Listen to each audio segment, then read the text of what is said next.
Swift as a spirit hasting to his task of glory and of good, the sun sprang forth rejoicing in his splendor, and the mask of darkness fell from the awakened earth. The smokeless altars of the mountain snows flamed above crimson clouds, and at the birth of light the ocean's horizon arose, to which the birds tempered their mating lay.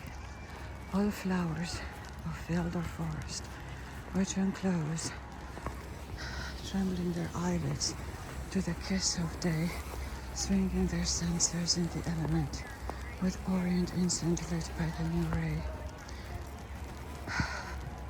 Burn slow and inconsumably, and send their odorous sighs up to the mountain, up to the smiling air, and in succession dew did continent, isle, ocean, and all the things that in them wear their form and character of mortal mold, rise as a sun.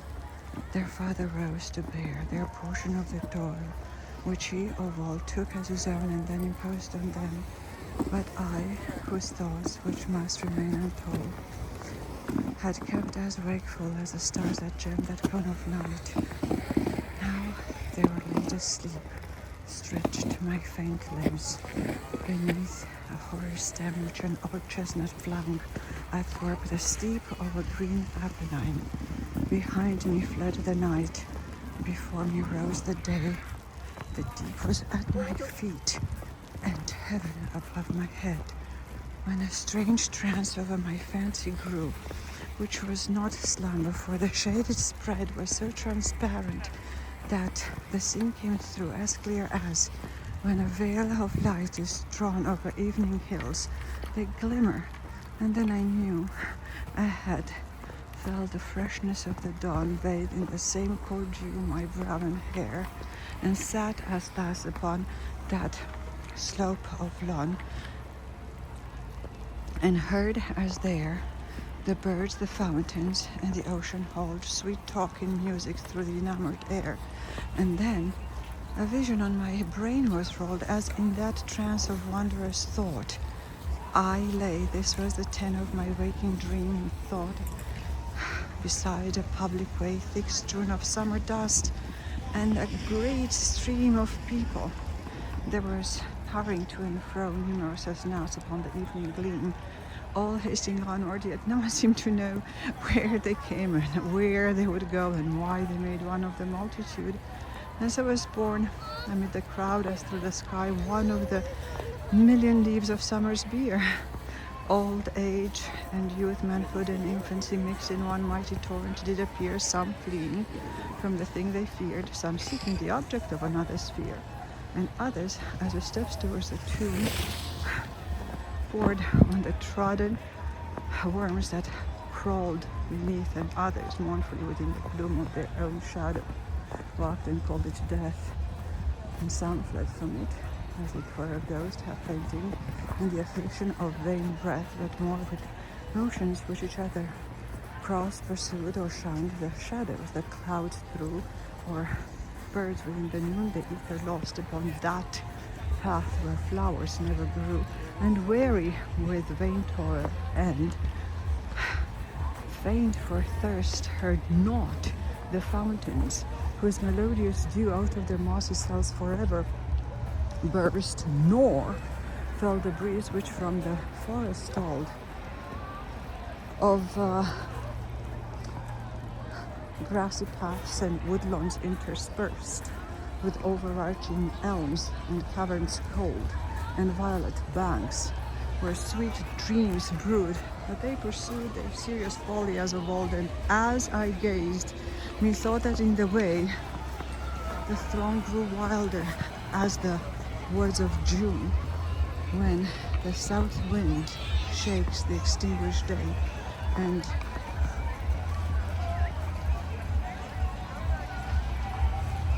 a cold glare, intenser than the noon, but icy cold, obscured with blinding light the night, the sun as he, the stars, Like the young moon when on the sunlit limits of the night her white shell trembles amid crimson air, and whilst the sleeping tempest gathers might,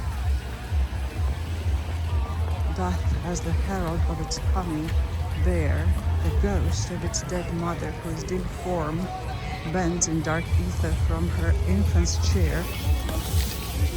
Thus came a chariot on the silent storm of its own rushing splendor, and the shape so sat within as one whose years deform beneath a double cape and dusky hood, and over what seemed the head of a cloud-like crape was bent a dun and faint ethereal gloom, tempering the light upon them. Chariot's beam, a Janus visage, shadow did assume the guidance of that wonder-winged team. The shapes which drew it in thick lightnings were lost. I heard alone on the air's soft stream the music of their ever-moving wings. All the four faces of that charioteer had banded eyes. Little profit brings speed in the van and blindness in the rear, nor then avail the beams which quenched the sun, nor that his banded eyes could pierce the sphere of all that is, has been, or will become. So ill was the car guided, but it passed with solemn speed majestically on. The crowd gave way, and I arose aghast, or seemed to rise so mighty was the trance, and saw like clouds upon the thunderblast the million with fierce song and maniac dance raging around. Such was a jubilee as when, to greet some conqueror's advance, imperial Rome poured forth her living sea from senate house and forum and theatre, and freedom left those from pit who upon the free had bound a yoke, which soon they stood to bear, not wanting here the just similitude for Donna, or for another. The chariot rolled, the captive multitude was driven, all those who had grown old in power or in misery, all whose age had been subdued by action or by suffering, and whose hour was drained till its last sand by well or woe, Nikki, so that the trunk outlived both fruit and flower. All those whose fame or infamy must grow till the great winter lay the shape and name of this green earth with them forever low. All except those who could not tame their spirits to their conquerors, and as soon as had touched the world with living flame, fled back like eagles to their native noon. Or those who put aside the diadem of earthly thrones and gems till the last one were there. As for those from Athens or Jerusalem, neither were mid the mighty captive seen, nor made the rebel crowd that followed them, nor among those who fled before, fierce men of sea.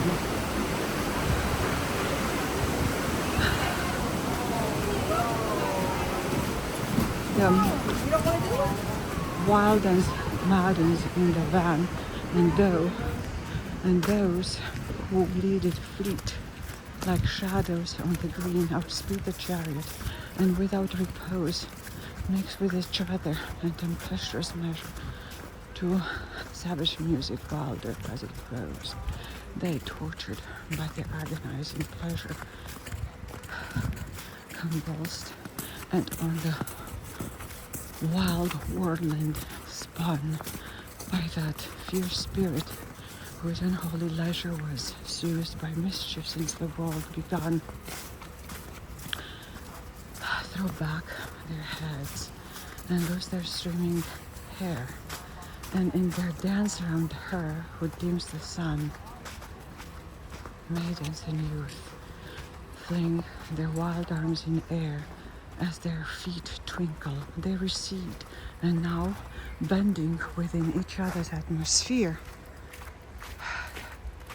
kindle invisibly. And as they glow like moths by light, attracted and repelled, oft to their bright destruction, come and go, till like two clouds into one veil impaled, Dr. Ed and Dr. Ed, that shake the mountains when their lightnings mingle, and I in rain, the fury band that held their natures snaps, nor before the shock would cease to tingle, one falls and yet another in the path, senseless. Yet before I can say where the chariot has passed them over, no other trace I find, but as of foam after the ocean's wrath is spent upon the desert shore. Behind, all men and women, forwardly disarrayed, shake their grey hair in the insulting wind, limp in the dance with limbs decayed, and strain to reach the car of light which leaves them still further behind and deeper in the shade. But not the less for impotence of will, they wheel, though ghostly shadows interpose around them and round each other and fulfill their work. Back in the dust from where they rose, sink, corruption veils them as they lie, and frost becomes the fire once within. Struck to my heart by this sad pageantry, half to myself I said, and what is this? Whose shape is that within the car, and why, I should have added, is all this here amiss, when a voice answered, life. I turned and knew, oh heaven, have mercy of such wretchedness. That which I thought was an old rood which grew to strange distortion out of the hillside was indeed one of those deluded crew, and that the grass methought had hung so wide and white was his thin discolored hair, and that the holes he vainly sought to hide were or had been eyes. If thou canst dance, forbear to join the dance, as I had so well forborne, said the grim feature of my thought aware. I will unfold that which to such great disdain led me and my companions, and relate the progress of the pageant since the morn.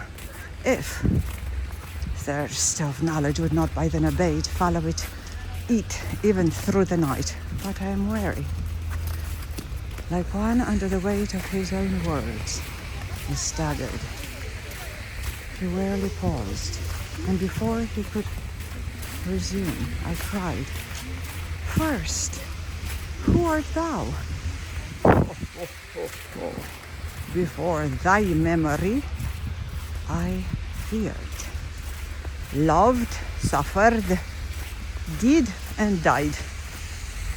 And the spark with which heaven lit my spirit had been with purer sentiments supplied.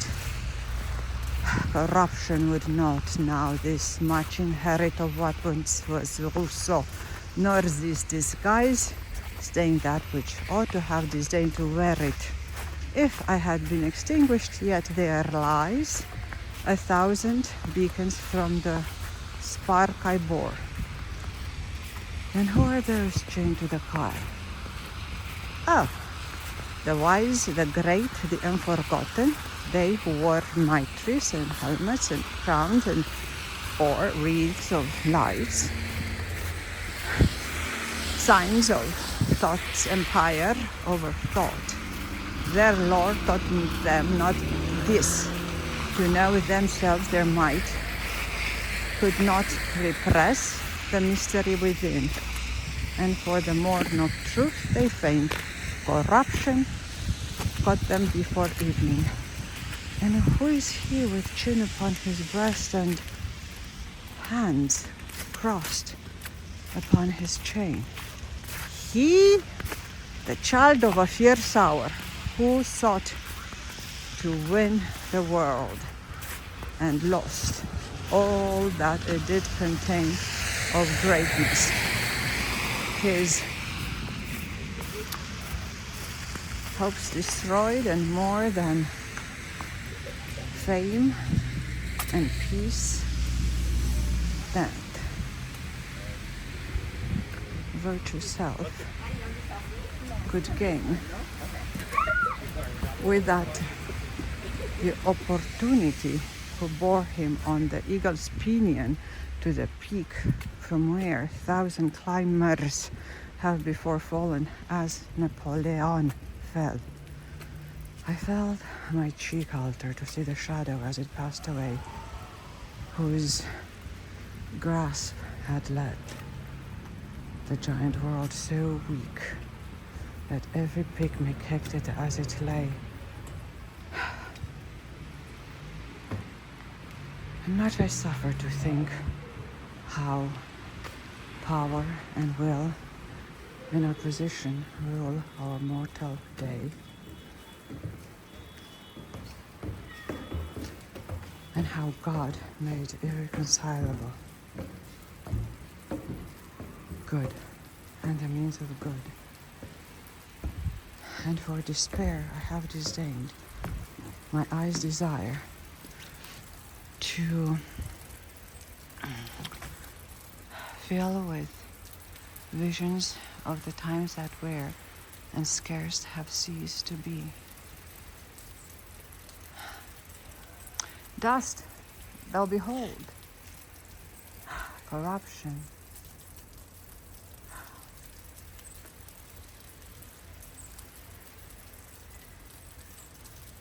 spoiled Voltaire,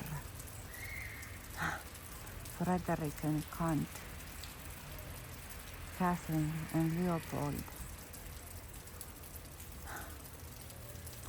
the hoary anarchs, demagogues and wise and sage, whose names the fresh world thinks already old, for in their battle life and they did wage, she remained conqueror.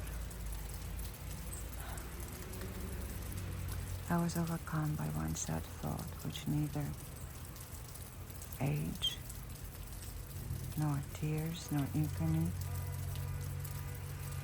nor now the tune would temper to its object. Let them pass. The world and its mysterious doom is not that much more glorious than my desire to worship those who paint new figures on its false and fragile glass as the old painted. Figures ever new rise on the bauble, paint them as you may. We have thrown as those before us threw our own names on it as they passed away. But look how chained to the triumphal chair the mighty phantoms of the elder day. All that is mortal in great Plato there expiates the joy and pain his master knew not. The star who ruled his doom was far too fair, and life, where long the flower of heaven grew not, conquered thy heart by love, which neither pain, nor age, nor sloth, nor savory could subdue not. But look, nearby how they walk, the twain, the tutor and his pupil, whose dominion follow as dim as vulture in a chain. The world darkened under either pinion of him whom from the flock of conquerors fame singled out for her thunder-bearing minion. The other long outlived both woes and wars, and still had kept the jealous key, throned over the thoughts of men, and still had kept the jealous key of truth's eternal doors. If vacant eagle spirit had not leaped, like lightning out of darkness, he compelled the protest shape of nature as it slept to wake and guide him to the cave that kept the treasure of the secret of its reign. Oh, you hear? The bards of an elder time, whose music quelled the passion which they sung, and by their strain made them be known. Their living melody tempered its contagion to the vein of those who are infected with it.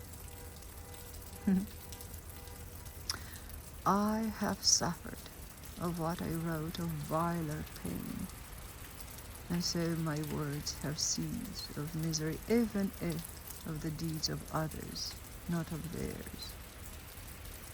He then pointed to a company, amid whom I quickly recognized the heirs of Caesar's crime from him to Constantine, the anarch chiefs whose force and murderous snares had founded many a scepter-bearing line and spread the plague of gold and blood abroad, and Gregory and John and men divine who rose like shadows between man and God, till that eclipse still hanging over heaven was worshipped by the world over which they strode with the true sun. It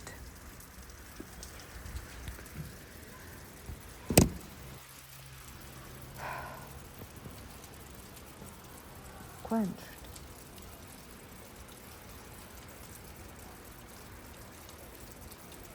their power was given but to destroy, replied the leader. I am one of those who have created, even if it be a world of agony. Then who art thou? And where does that go? And how did thy course begin?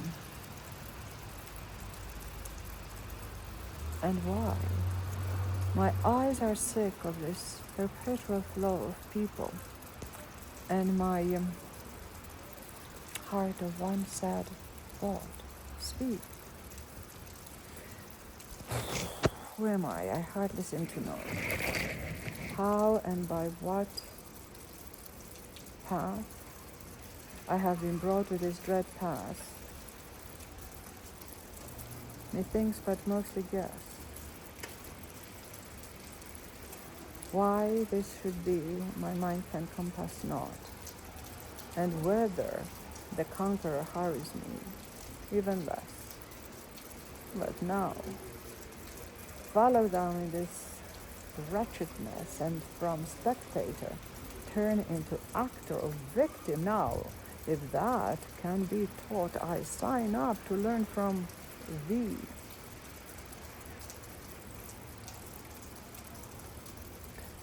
Now listen. In this April prime, when all the forest tips began to burn with kindling green, touched by the azure climb of the new season, I was laid asleep under earth. mountain which from unknown time had yawned into a cavern high and deep, and from it came a gentle rivulet, whose water like fresh air in its calm sweep bent the soft grass and kept forever wet the stems of the sweet flowers, and filled the grove with magic sounds, which he who so hears must needs forget all pleasure and all pain, all hate and love they have known before that hour of rest. A sleeping mother would dream not of her only child who died upon the breast at eventide.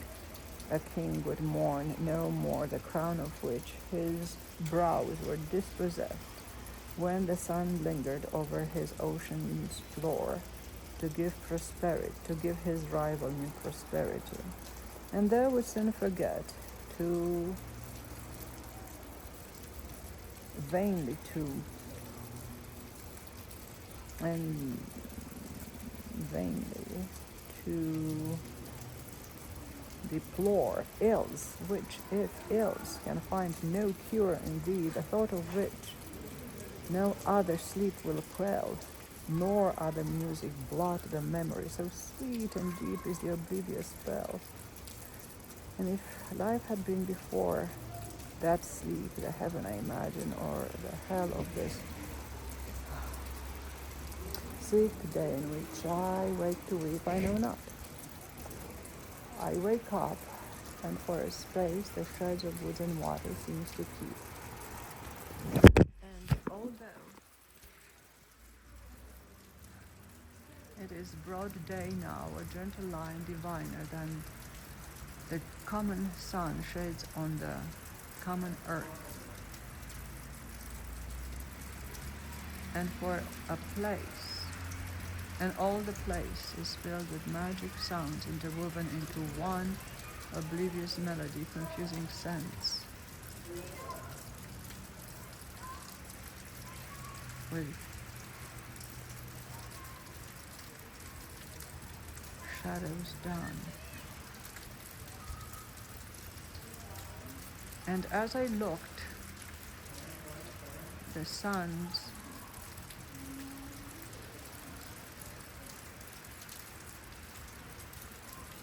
and as I looked, the bright omnipresence of the morning through the orient cavern flowed.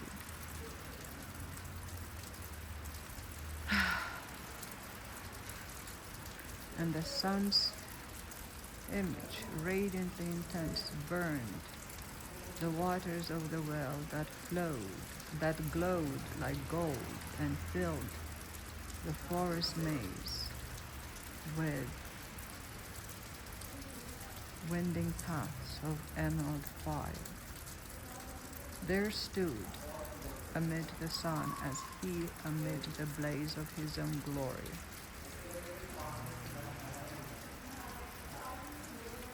On the vibrating floor of the fountain, paved with flashing rays, a shape, all light, which with one hand did fling dew on the earth as if she were the dawn, and the invisible rain did ever sing magic music on the mossy lawn, and still before me on the dusky grass, Iris, her multicolored scarf, had drawn. In her right hand she bore a crystal glass mantling with bright nepenthe, and she moved under the mass with palms so tender their tread did not break the mirror of its billow. She glided along the river under the dark boughs and did bend her head to like a willow. Her fair hair, swept the bosom of the stream, which whispered with delight to be its pillow. As one enamored is upborne in it's upborne in dream, over lily-paved lakes, mid silver mist to wondrous music, so this shape did seem partly to tread the waves with feet that kissed the dancing foam. They don't have these in the summer, so we could be slightly further back or closer. Kiss the foam with dancing feet, partly to glide along the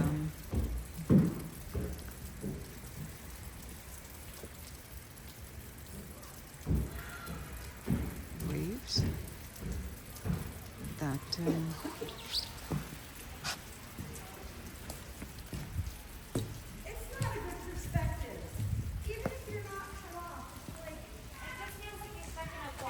partly to glide along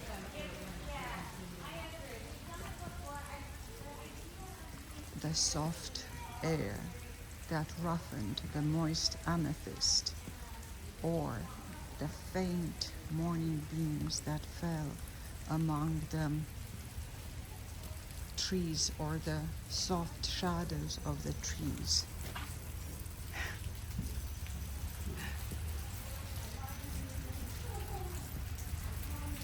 And underneath, and still her feet, ever to the ceaseless song of leaves and stones and winds and waves and birds and bees and falling drops, moved in a measure new yet sweet, like the summer evening breeze. Up from the lake,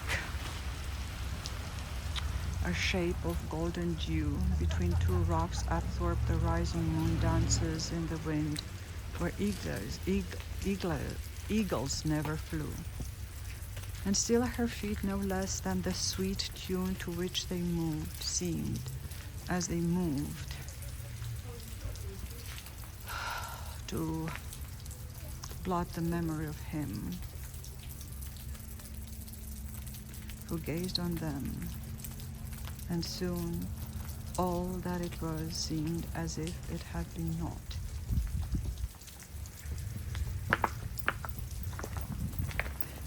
And all the gazer's thoughts were strewn under her feet like embers, and she, thought by thought, trampled its spark into the dust of death. Like day upon the threshold of the east, treads out the lamps of night until the breath of darkness re-illumines even the least of heaven's living eyes. Like day she came, making the night a dream. And before she could cease to move between desire and shame suspended, I said, if as it doth seem, she came from the realm of no name into the valley of eternal, of perpetual dreams. Say why I came, and what am I supposed to do, and where would I go, and why pass not along the passing stream? Rise and quench thy thirst, was her reply. As a shut lily stricken by the wand of Dewey's morning vital alchemy, I rose, and bending at her sweet command, I touched with faint lips the glass she bore, and suddenly my brain became as sand. And where the first wave has more than half erased the mark of deer on shore Labrador, and where the wolf from which they fled amazed leaves visibly his stamp upon the desert shore until the second wave bursts. So on my sight did burst a vision never seen before, and the fair shape waned in the coming light as veil by veil the silent splendor fell from Lucifer amid the chrysolite of the sunrise. And the fair planet, although unseen, is felt by one who hopes their days past will end as they began in that star smile, whose light is like the scent of a jonquil when the summer breezes fan it, or the sweet notes in which his dear lament the Brescian shepherd breathes, or the caress that changed his dreadful slumber to content. So knew I in that light severe excess the presence of that shape which moved as I have moved along the wilderness more dimly than a day appearing dream, the ghost of a forgotten shape of sleep, a light of heaven whose half-extinguished beam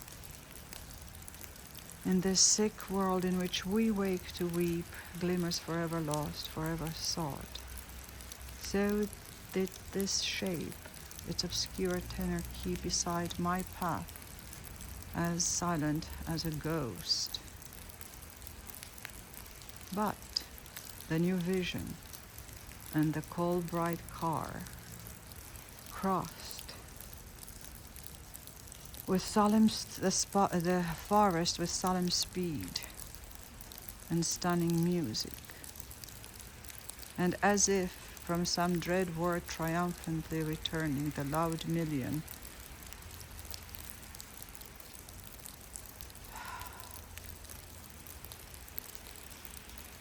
extolled the fortune of her star, the vermilion, the green and azure plumes of Iris.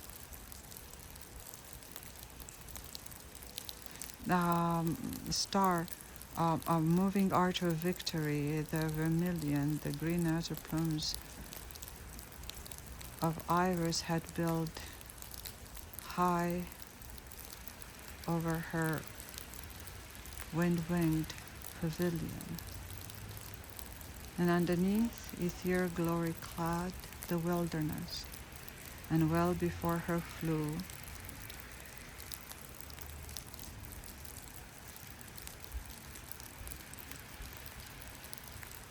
the tempest of the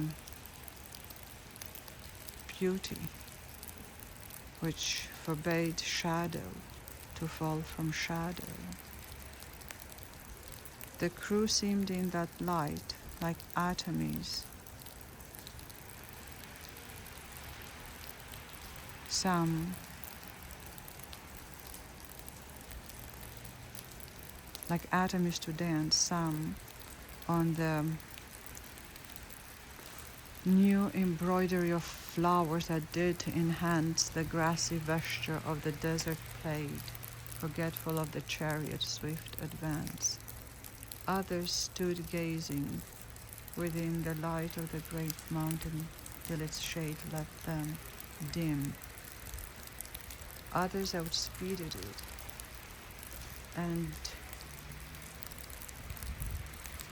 like clouds swam and made circles around the rising moon and swam like clouds in a bright sea of air, but more did follow with exulting hymn the chariot and the captives fettered there, and all like bubbles on the eddying flood fell into one track at last and were borne onward. I, among the multitude, was swept, me, the sweetest flowers, delayed not long. Me, not the shadow nor the solitude, me, not that falling stream's Lethean song, me, not the phantom of that early form that moved as I have moved along the wilderness, but the thickest billows of that living storm I plunged and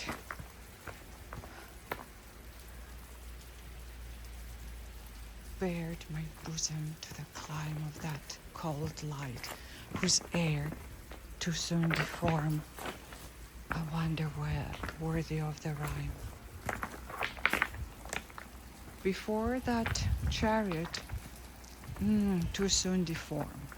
Before the chariot had begun to climb the opposing steep of that mysterious dell, behold a wonder worthy of the rhyme of him whom from the lowest depth of hell through every paradise and all the glory love led serene, and who returned to tell with words of hate and awe that all things are transfigured except love. For death as is a sea that wrath makes hoary,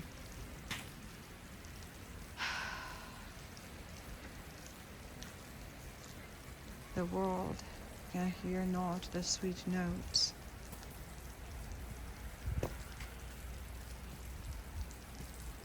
who move the sphere, whose light is melody to lovers, a wonder worthy of his rhyme. The crest grew dense with shadows to its inmost covers. The world was grey with phantoms, and the air was peopled with dim forms.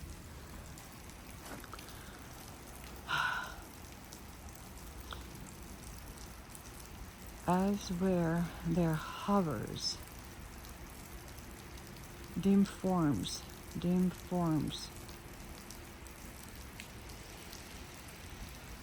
thus were phantoms diffused around. As there hovers flock of vampire bats before the glare of the tropic light, bringing before evening strange night upon some Indian isle. Thus were phantoms diffused around, and some did fling shadows, yet unlike themselves. Others, like elves, danced in 1,000 unimagined shapes on fair streams and grassy shelves. Others were lost, like eaglets on the wing, were lost in the white day. But more sat chattering like restless apes on vulgar hands and over shoulders slipped. Others made a cradle of ermine capes of kingly mantles. Others across the tiara of pontiffs sat like vultures. Others played under the crown that girt with empire a baby's or a idiot's brow and made their nest in it. The old anatomies sat hatching their bare broods under the shade of demon wings and laughed from their dead eyes to reassume the delegated power, arrayed in which those worms did monarchize who made the earth their charnel. Others more humbly, like falcons, sat on the fist of common men, and round Their head did soar o'er like small gnats and flies, as thick as mist on evening marshes did soar around the brow of lawyers, statesmen, priest or theorist, and others like discolored flakes of snow on fairest faces, and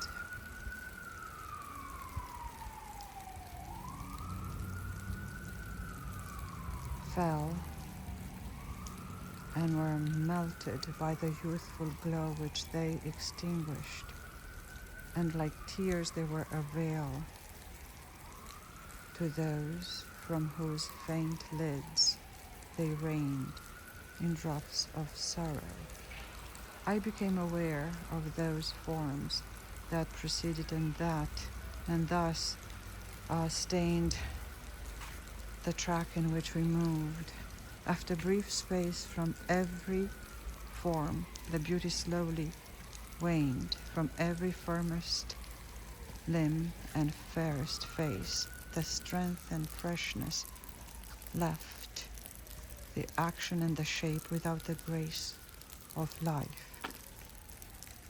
Each one of that great crowd sent forth incessantly shadows of shadows, numerous as the dead leaves blown in autumn evenings from a poplar tree. Each like each other were at first, but some seemed to be distorted clouds molded by the casual air, and from that stuff the car's creative ray wrapped all the busy phantoms that were there as the sun shaped the clouds. And on the way, mask after mask fell from the countenance and form of all. And long before the day was old, the joy which wakened the sleepers in the oblivious valley died, and some grew weary of the ghostly dance and fell as I have fallen by the wayside. And soon as those whose forms most shadows passed, a list of beauty and freshness did abide. So what is life? I asked. J.D. replied,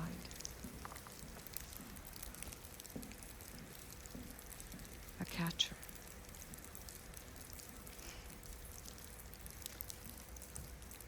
in the sky.